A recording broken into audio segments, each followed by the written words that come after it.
এইভাবে মুরগির পা রান্না করলে খাওয়া যায়। আমি নর্মালি মুরগির পা খাই না, এভাবে ভালো করে মশলা দিয়ে ফ্রাই করা হয়, তাহলে কিন্তু মুরগির পা খাওয়া যায়। প্রতিদিনকার মুরগির মাংস রান্না করলে আমি মুরগির পা এবং মাথা ফ্রিজে রেখে দেই, তো এগুলো জমে অনেকগুলো মাথা এবং পা হয়েছে, সেজন্য আজকে আমি ভাবতেছি যে শুধু মুরগির পা গুলো রান্না করব। তো তেলটা গরম হয়ে গেলে আমি পেঁয়াজ কুচি দিয়ে দিব। ভালো করে পেঁয়াজটা ভেজে নিতে হবে। পেঁয়াজটা ভাজা হয়ে গেলে আমি এখানে আদা রসুন এবং পেঁয়াজ বাটা দিয়ে দিব।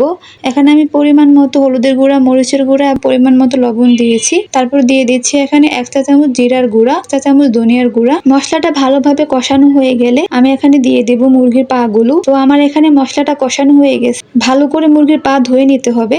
আমি এখানে খুব সুন্দর করে গরম পানি দিয়ে ভালো করে মুরগির পা ধুয়ে নিয়েছি। ভালো করে মশলার সাথে মুরগির পা গুলো কষিয়ে নিতে হবে 5 মিনিটের মতো। তারপর কষানো হয়ে গেলে আমি পরিমাণ মতো পানি দিয়ে দিব সিদ্ধ হওয়ার জন্য। তো আমি এখানে পানি দিয়ে দিয়েছি সিদ্ধ হওয়ার জন্য। এখন আমি 10 মিনিটের মতো ঢাকনা দিয়ে রাখবো।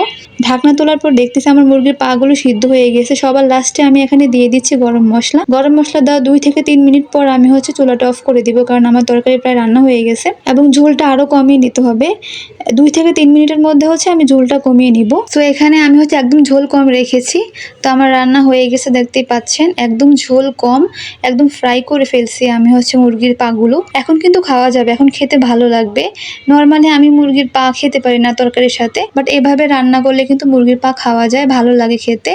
তো আজকে এই পর্যন্ত, সবাই ভালো থাকবেন, সুস্থ থাকবেন, আল্লাহ হাফেজ।